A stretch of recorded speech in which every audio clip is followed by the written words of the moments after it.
कल की जो क्लास थी उसके अंदर कूलाम के जो नियम है उस नियम के बारे में हमने पढ़ा। अब कूलाम आज का जो है वो कूलाम के नियम का सदिशों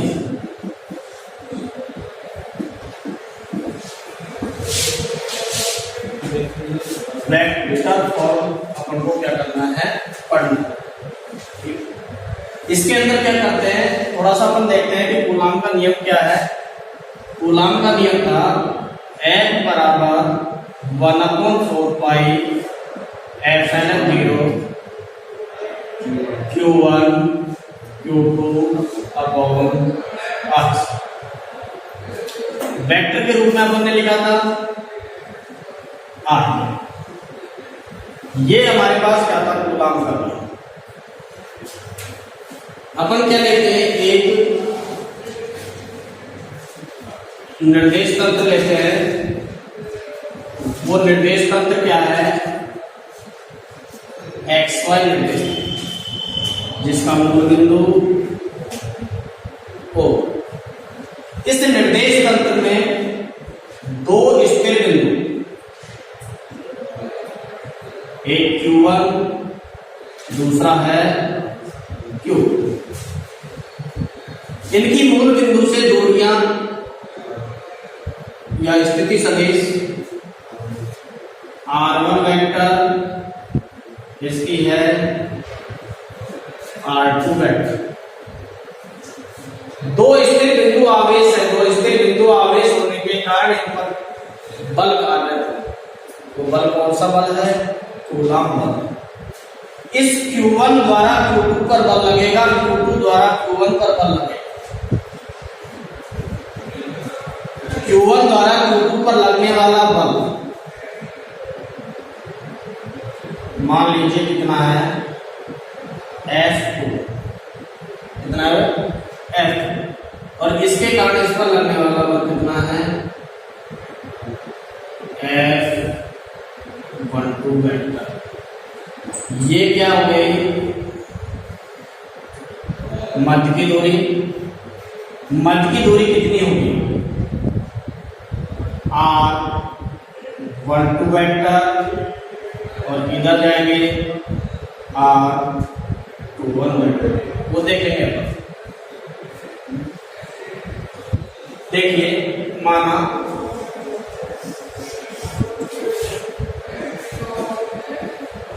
XY एक निर्देश तंत्र है।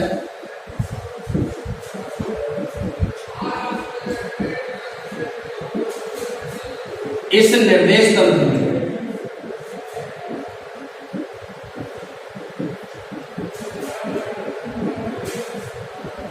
दो स्थिर बिंदु,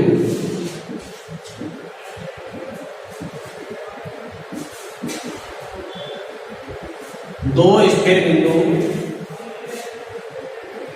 आवेश क्रमशः Q1 व Q2 स्थित है।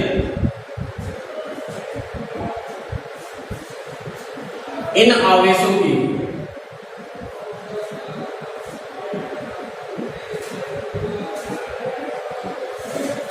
मूल बिंदु से दूरी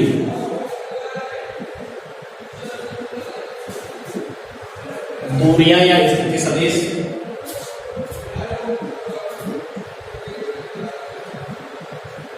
या स्थिति सदिश दूरियां, स्थिति सदिश क्रमशः दूरियां क्रमशः R1 वेक्टर व R2 वेक्टर।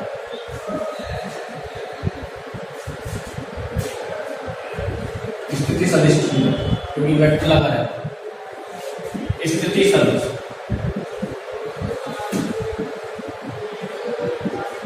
क्रमशः R1 वेक्टर व R2 वेक्टर।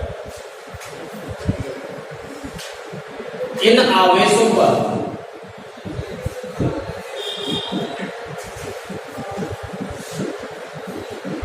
लगने वाले बल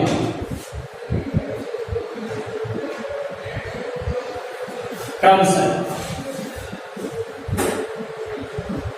F21 वेक्टर व F12 वेक्टर है। अतः कूलाम के नियम से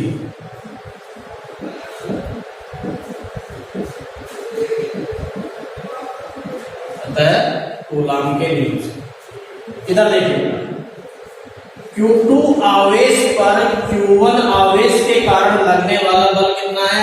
F2। कितना है? F2। Q2 आवेश पर Q1 आवेश के कारण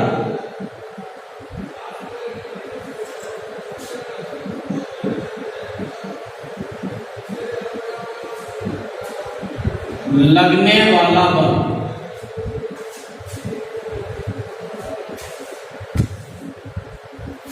कितना है? F। कितना बल लग रहा है? 2।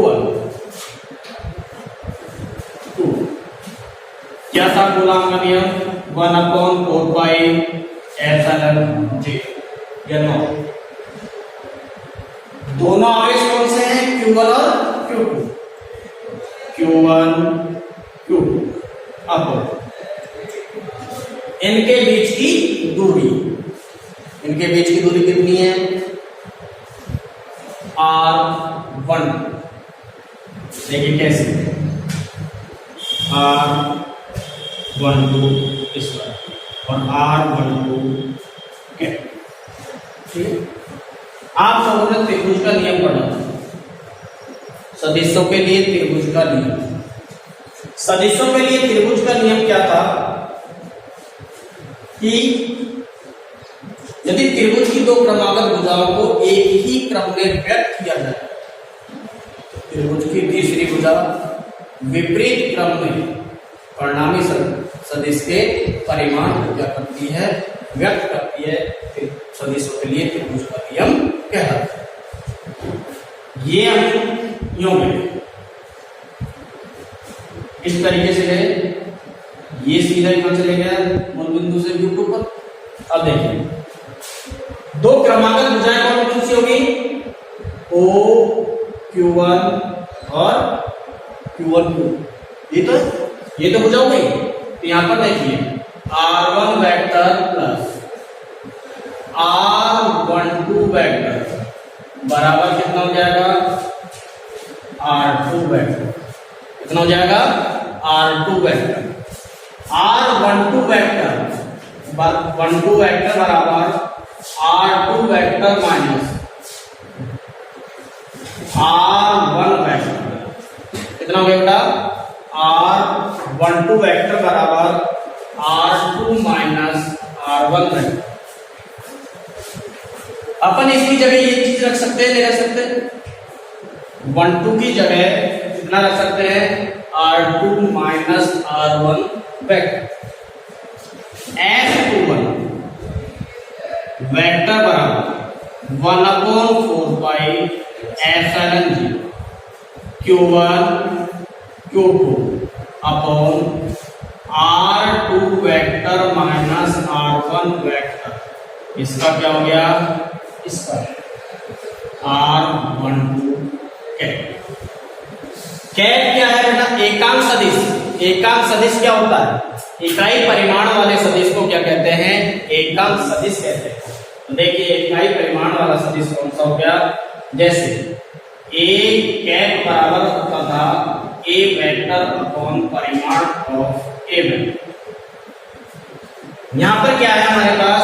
R12 कैप बराबर सदिश के रूप में कितना आया हमारे पास? 12 R2 vector minus R1 vector upon परिमाण of R2 vector minus R1 vector.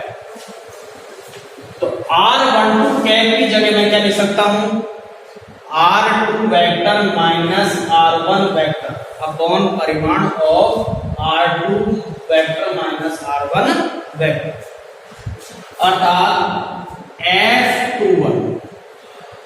Vector बराबर 1/4 पाई एप्सिलॉन 0 Q1 Q2 अपॉन R2 vector minus R1 vector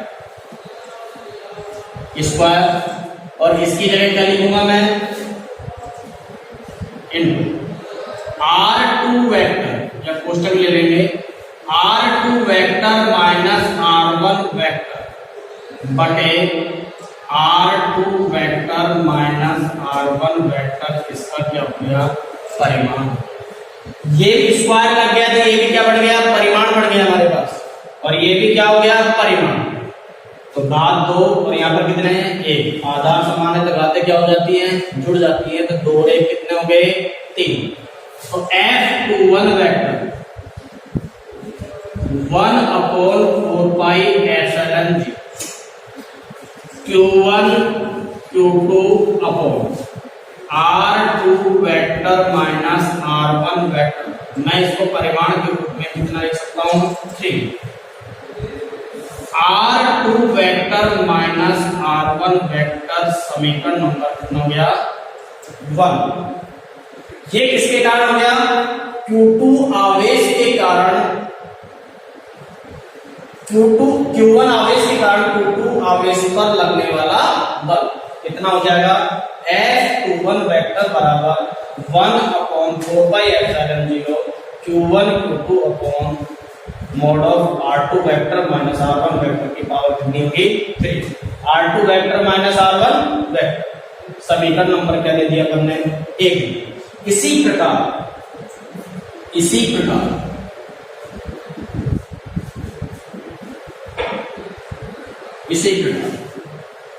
ये Q2 आवेश पर लग रहा था, अब क्या करेंगे अपन, Q1 आवेश पर, Q1 आवेश पर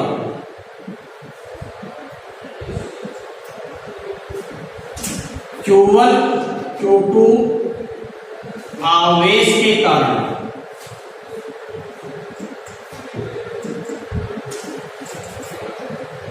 लगने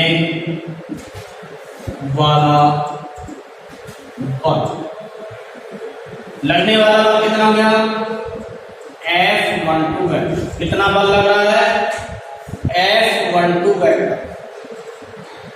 1/4 pi epsilon 0 Q1 Q2 upon कितना हो गया, R21 वेक्टर स्क्वायर R21 कितना हो गया, F12 वेक्टर बराबर 1/4 pi epsilon 0 Q1 Q2 upon R21 square vector R21 इसको भी इसी तरीके से अपन ले लेते हैं, इसकी डायरेक्शन किधर है, किधर, यूं चले अपन, इस पर ले लेते, यूं चले, ये कितना, ये हमारे पास कितना है, R2, ये हमारे पास कितना है, R21 वेक्टर, और ये कितना है हमारे पास, R1। वही त्रिभुज का नियम लगा देंगे इसके अंदर, जैसे ही त्रिभुज का नियम लगाएंगे तो क्या होगा, R2 vector plus R21 vector बराबर कितना हो गया, R1 वेक्टर। किसकी वैल्यू चाहिए अपन को, R21 की वैल्यू चाहिए, तो R21 वेक्टर बराबर R1 vector minus R2 vector, इसका क्या कर देंगे अपन, पक्षांतर कर देंगे, और कितना बच जाएगा, R21 बराबर R1 vector minus R2 vector. इस 21 की जगह मैं क्या लिख सकता हूं, R1 vector minus R2 vector.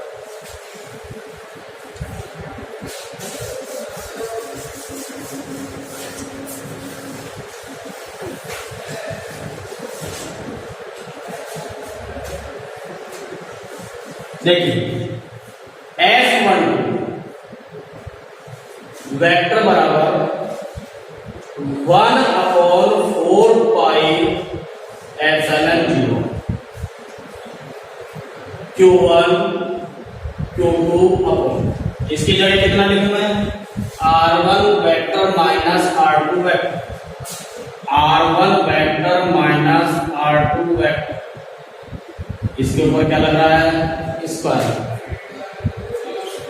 वही एकांक सदिश लेंगे, इकाई परिमाण वाले सदिश को क्या कहते हैं, इकाई सदिश कहते हैं। तो हमारे पास R1 vector minus R2 vector upon परिमाण ले लिया R1 vector minus R2 vector,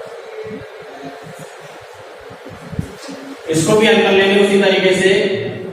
F12 vector 1 upon 4 pi epsilon zero, Q1 Q2 upon R1 vector minus R2 vector, power कितनी हो गई, 3, और यहां पर बच गया R1 vector minus R2 vector, समीकरण नंबर हो गया।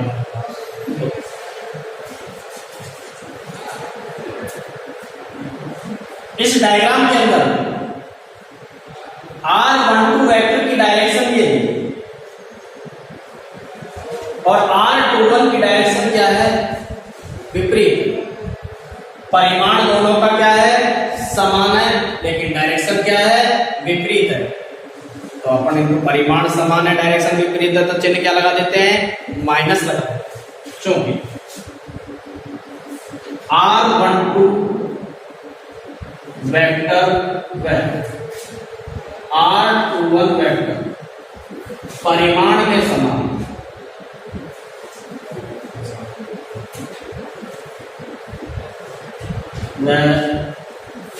दिशा विपरीत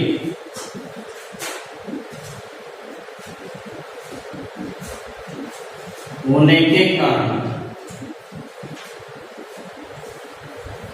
निम्न प्रकार से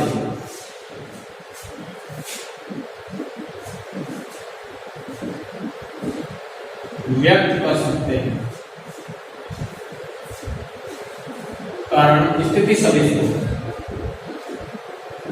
स्थिति सदिश को निम्न प्रकार से व्यक्त कर सकते हैं। मैं यूं कह सकता हूं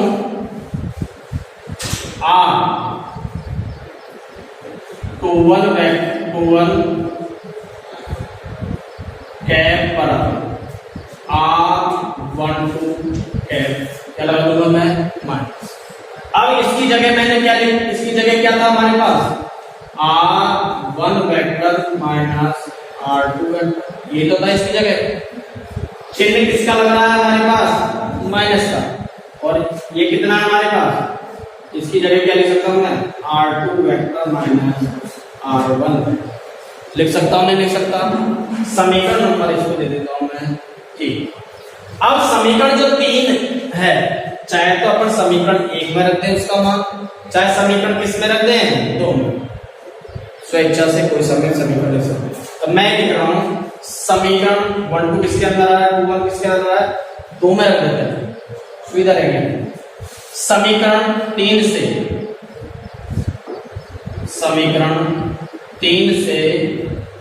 समीकरण 1 में मान रखने पर, यहां मान रखते हैं, देखिए F12 वेक्टर बराबर 1 upon 4 pi epsilon zero, Q1 Q2 upon R1 vector minus R2 vector, इसकी जगह कितना है, ये वैल्यू रखूंगा, लेकिन परिमाण में रखूंगा तो ये माइनस क्या हो जाता है, हट जाता है। तो इसको इस तरीके से अपन लिख सकते हैं R2 vector minus R1 vector, और पावर कितनी लग रही है हमारे पास, 3, पावर कितनी लगा दिया अपन ने, 3। यहां R1 क्या है, R1 vector minus R2 vector, इसकी जगह क्या लिखूं मैं, minus R2 vector minus R1 vector, इस माइनस को मैं यहां ले आता हूं, F12 वेक्टर बराबर -1/4 पाई एप्सिलॉन जी Q1 Q2 अपॉन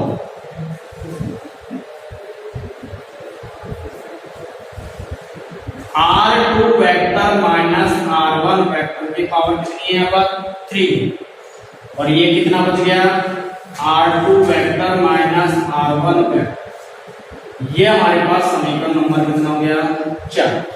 अब देखिए समीकरण 1 और समीकरण 4,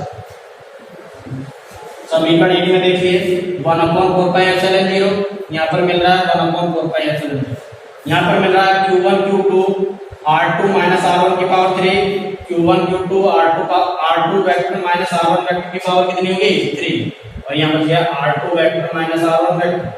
तो यहाँ पर इस पूरे मान की जगह मैं क्या लिख सकता हूं F21 वेक्टर, अर्थात समीकरण 1 व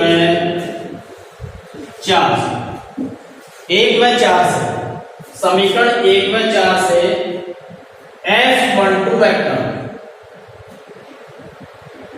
बराबर माइनस F21 वेक्टर।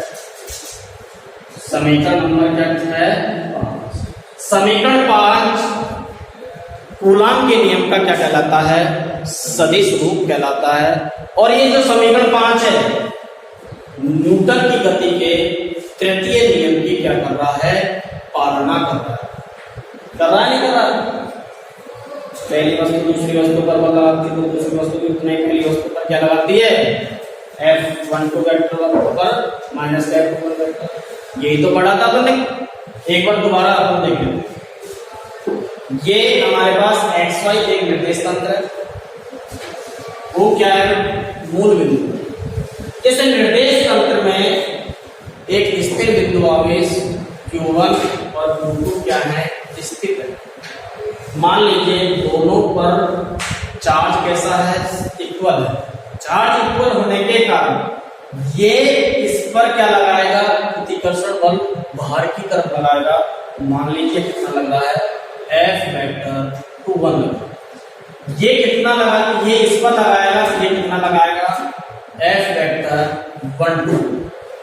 इनकी मूल बिंदु से जो दूरियां हैं क्रमशः कितनी है R1 वेक्टर और ये R2 वेक्टर, और ये स्थिति सदिश कितनी है R12 वेक्टर और ये कितनी होगी R21 वेक्टर। अब देखिए तो नियम क्या कहता है, कूलॉम का नियम ये कहता है एक स्थिर बिंदु आवेश दूसरे स्थिर बिंदु दोनों स्थिर बिंदु आवेशों पर क्या लगता है कूलॉम का नियम लगता है। तो इस Q2 आवेश पर इस Q1 आवेश के कारण जो लगने वाला जो बल है वो बल कितना है F21 वेक्टर, कितना है F21 वेक्टर। तो हमने ये लिखा है Q2 आवेश पर Q1 आवेश के कारण लगने वाला जो बल है वो बल कितना हो गया F21 वेक्टर बराबर 1/4 pi epsilon 0 Q1 Q2 upon R12। इधर चल रहा है अपन, ये इस पर लगा रहा इसलिए कितना हो गया 1 2। ठीक है, तो हमने क्या 1 से किधर चल रहा है अपन 2 की तरफ चल रहे हैं, इसलिए क्या लिखा है मैंने 1 2। तो यहां पर क्या लगा दिया मैंने 1 2। और ये बल एक सदिश राशि है, सदिश राशि होने के कारण क्या बताएगा एकांक सदिश क्या बताएगा डायरेक्शन को व्यक्त करेगा, और डायरेक्शन को व्यक्त करेगा तो हमने इसको लिख दिया R12 के। अब देखिए R12 को हमने खोल कर लिखा था, किसकी तरीके से लिखा था त्रिभुज के नियम से। यहां देखिए यहां हमारे पास R1 वेक्टर था, Q1 क्या इतना था Q2, यहां से यूं चल रहे थे 1 से किधर चल रहे थे 2 की तरफ चल रहे थे, ये कितना हो गया R। त्रिभुज के नियम सदिशों के लिए त्रिभुज का नियम लगा देंगे R1 और ये कितना बच गया हमारे पास R। इसकी वैल्यू चाहिए मेरे को R12 वेक्टर की वैल्यू चाहिए, इसका क्या करता हूं मैं पक्षांतर, R12 बराबर R1 R2 माइनस कितना हो गया R, यही मैंने लिखा R2 माइनस R। अब देखिए यहाँ आपने एकांक सदिश लिखा है, इकाई परिमाण वाले सदिश को एकांक सदिश कहते हैं। ये इस तरीके से हम कर लिए। इसी प्रकार से Q1 आवेश पर Q2 आवेश के कारण जो लगने वाला जो बल है वो बल कितना हो जाएगा, F12 वेक्टर। और F12 वेक्टर को भी इसी तरीके से क्या कर सकते हैं, व्यक्त कर सकते हैं। ये व्यक्त करने के बाद में 1 2 और 2 1 जो स्थिति सदिश हैं, इन स्थिति सदिश का परिमाण तो क्या है, समान, लेकिन दिशा क्या है, विपरीत है। और दिशा विपरीत होने के कारण चिन्ह क्या लगा देंगे, माइनस लगा देंगे। तो चिन्ह माइनस हो गया तो हमने भी लगा दिया माइनस। इस वैल्यू जो तीसरी जो वैल्यू है, चाहे तो हम समीकरण 1 में रख देंगे या 2 में रख देंगे। रखने के पश्चात हमारे पास जो वैल्यू आई है वो वैल्यू आई है F वेक्टर 12 बराबर माइनस F21 वेक्टर, समीकरण नंबर 5। तो समीकरण जो 5 है वो क्या कहलाता है, कूलाम के नियम का सदिश रूप कहलाता है, जो कि न्यूटन की गति के तृतीय नियम की पालना करता है।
नियम की पालना।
एक क्वेश्चन देखते हैं।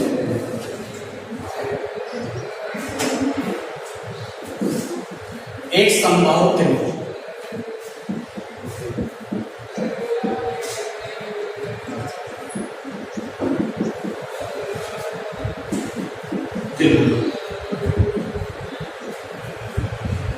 के प्रत्येक भुजा की लंबाई है तथा बिंदु ए बी सी पर पर आवेश क्रमशः -q +q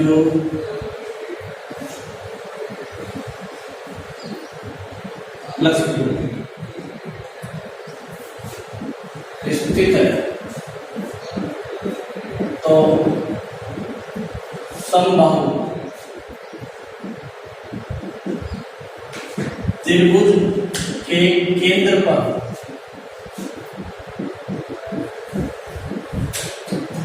परिणामी बल क्या होगा?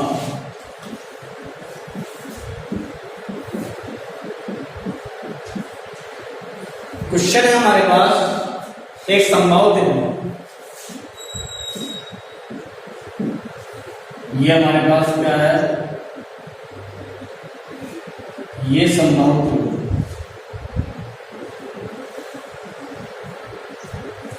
ए बिंदु बी बिंदु सी, इनकी जो भुजा है हमारे पास ए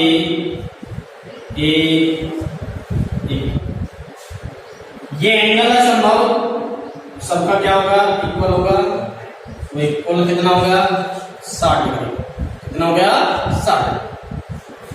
इस ए पर आवेश कितना है माइनस, इस पर कितना है, इस पर कितना है +2। परिणामी बल का मान अपन को क्या करना है, निकालना है। तो परिणामी बल का मान कैसे निकालना है, ये माइनस आवेश, ये कैसा आवेश है प्लस आवेश, और माइनस आवेश और प्लस आवेश के अंदर क्या होगा, अट्रैक्शन होगा, ये इसको क्या करेगा अपनी ओर खींचे। इस आवेश और इस आवेश दोनों क्या है, विपरीत है, तो इनके मध्य में क्या होगा, अट्रैक्शन होगा। ये आवेश और ये आवेश इक्वल है, ये आवेश इस आवेश पर क्या लगाएगा, बल लगाएगा, तो क्या होगा, ये आवेश इस पर लगाएगा तो ये क्या होगा, बाहर। इन दोनों आवेश पर तो परिणामी बल का मान कितना हो जाएगा, 0। क्यों, डायरेक्शन क्या है, विपरीत है, और हमारे पास दूरी क्या है, इक्वल है, आवेश भी क्या है, इक्वल। इस पर तो परिणामी बल का मान कितना हो जाएगा, 0। हमारे पास ये पूछ रहा है यहां पर केंद्र पर नेट बल का मान कितना होगा, ये स्थिति होगी।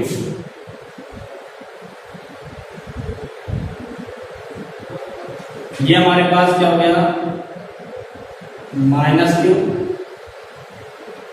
ये हमारे पास क्या हो गया, +q, ये क्या हो गया प्लस, ये क्या हो गया 60 डिग्री। इस तरीके से नेट आवेश हमेशा कहां पर बढ़ता है, मध्य में बढ़ता नहीं बढ़ता, F9।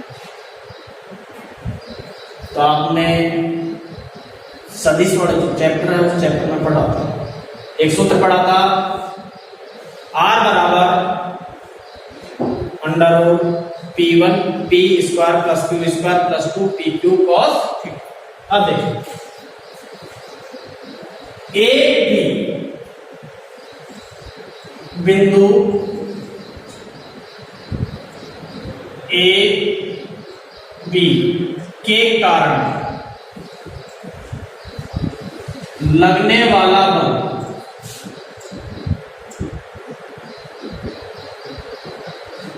कितना हो जाएगा, कूलॉम नियम से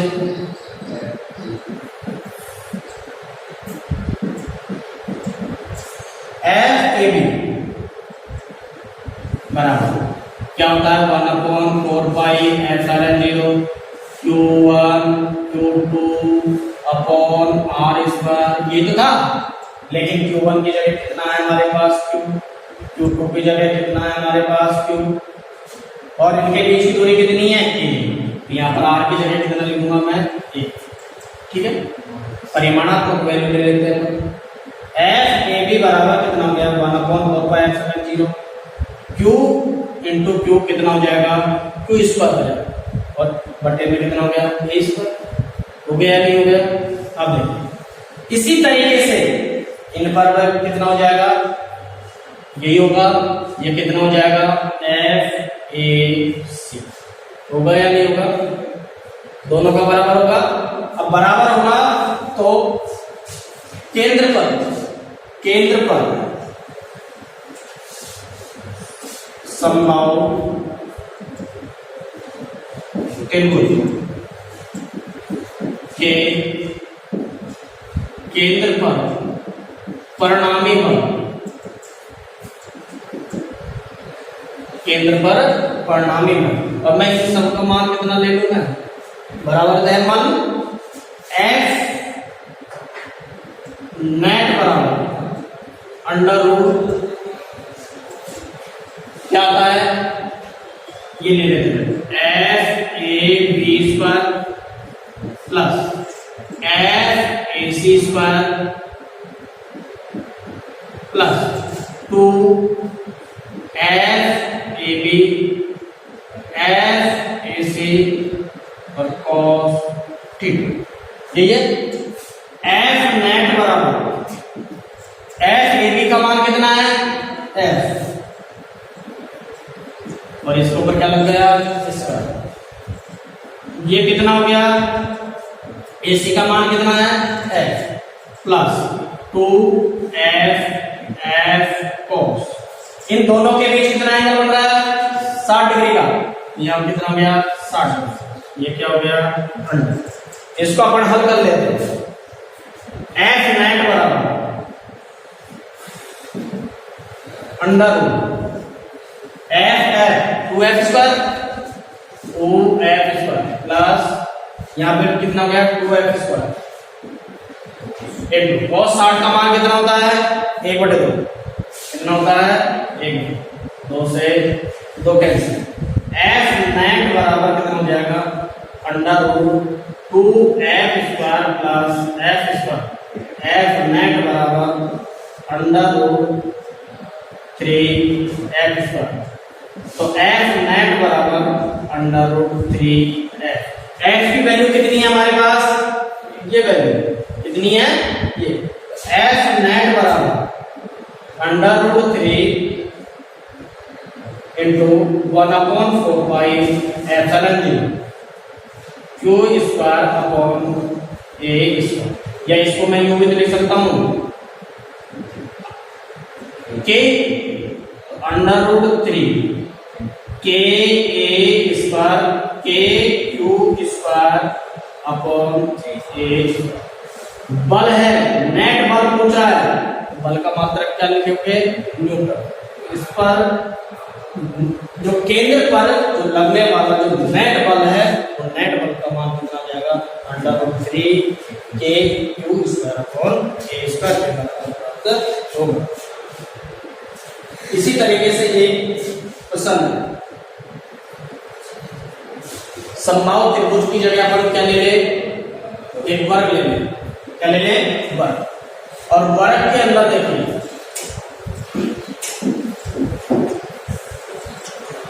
इसको मैं प्रैक्टिस के लिए दे रहा हूं करना एक वर्ग ले लिया अपन ने ये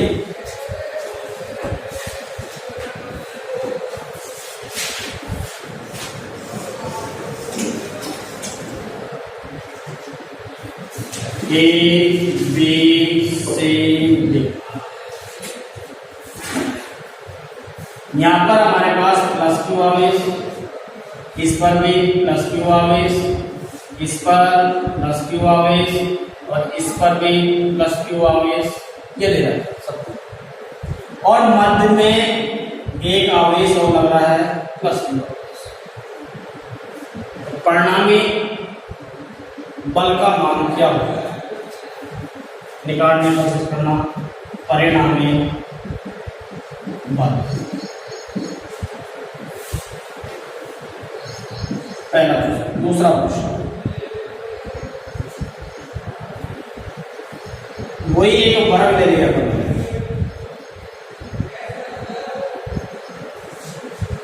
ए बी सी और डी, इनकी भुजा कोई मानना अपन को ए,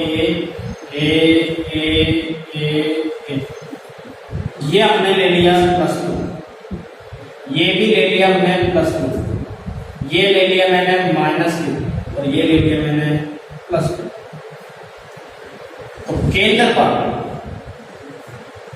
पर परिणामी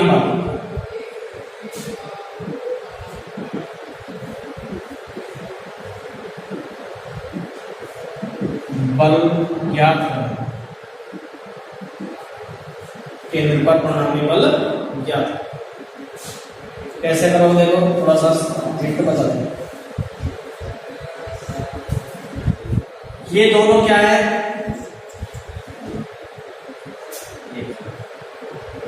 इधर देखिए, इस आवेश और इस आवेश दोनों में क्या होगा, अट्रैक्शन होगा। अट्रैक्शन होगा तो ये इसको क्या करेगा, अपनी तरफ खींचेगा। ये आवेश इस आवेश को क्या करेगा, अट्रैक्ट करेगा, तो ये किधर खींचेगा, खींचेगा। परिणामी बल कहां मिलेगा, मध्य में मिलेगा, यहां मध्य में, ठीक है। वही आएगा Q/A², Q/A², इसके सी डी और बी सी समान आएगा,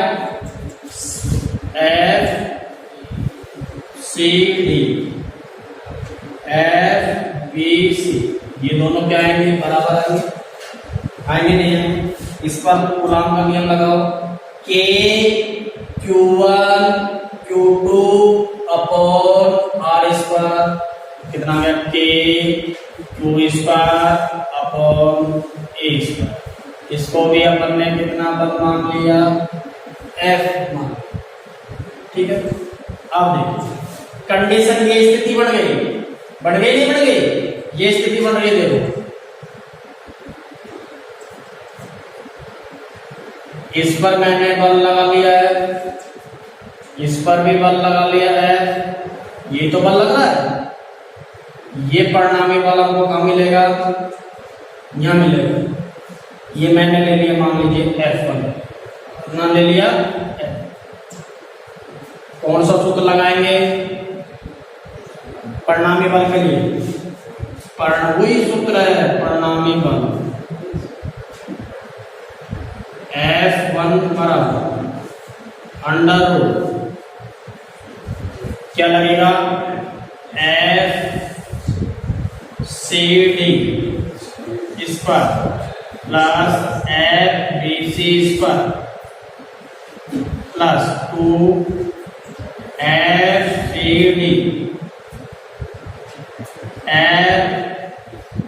FBC और cos, इन दोनों के मध्य कितना एंगल बन रहा है, 90 डिग्री।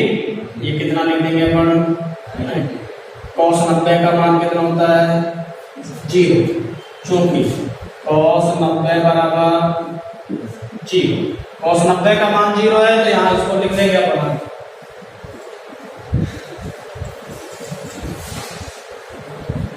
F1 बराबर √ इसकी वैल्यू कितनी है, F² प्लस F, ये बचा बेटा, कितना हो गया, F1 बराबर √2F², F1 बराबर √2F, और F की वैल्यू हमारे पास कितनी है, KQ² समीकरण नंबर, ये हो गया। ये तो किसके लिए आ गया हमारे पास, इन दोनों के लिए। अब ये दोनों के मध्य में क्या लगेगा, आकर्षण लगेगा, क्या लगेगा, आकर्षण। तो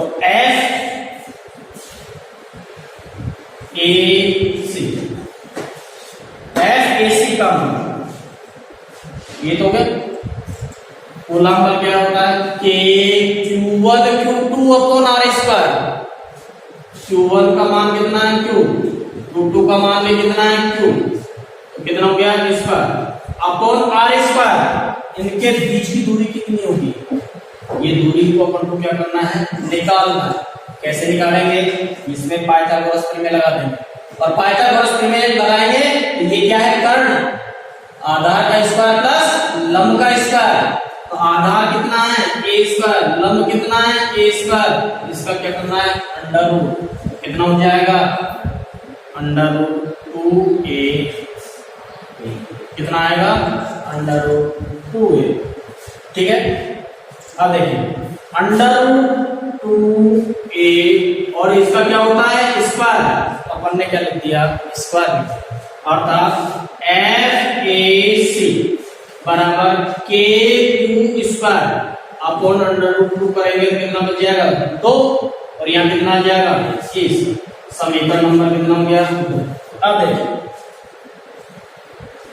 ये इसको अट्रैक्ट करेगा, ये इधर खींचेगा इसको, और ये किधर खींचेगा इधर खींचेगा, ये इधर ये इसको इधर खींच रहा है, तो ये भी तो क्या होगा इधर ही खींचेगा। कहने का मतलब दोनों की डायरेक्शन क्या होगी इक्वल, दोनों के बीच में क्या हो रहा है अट्रैक्शन हो रहा है। तो ये तो हमारे पास क्या था F नेट F1 का मान था, वो निकाला था हमने, और ये भी इधर को खींच रहा है, जिसकी डायरेक्शन समान होती है तो वो क्या होते हैं जुड़ते हैं, तो परिणामी बल अतः केंद्र पर परिणामी बल, केंद्र पर परिणामी बल कितना मान लेंगे अपन F नेट मान, कितना हो गया पहले कितना लिया था अपन ने F1 लिया था, प्लस दूसरा क्या लिया है FAC, दूसरा कौन सा है FAC। इन दोनों को क्या कर देंगे अपन जोड़ देंगे, तो जोड़ेंगे तो जोड़ दो इसको, F नेट बराबर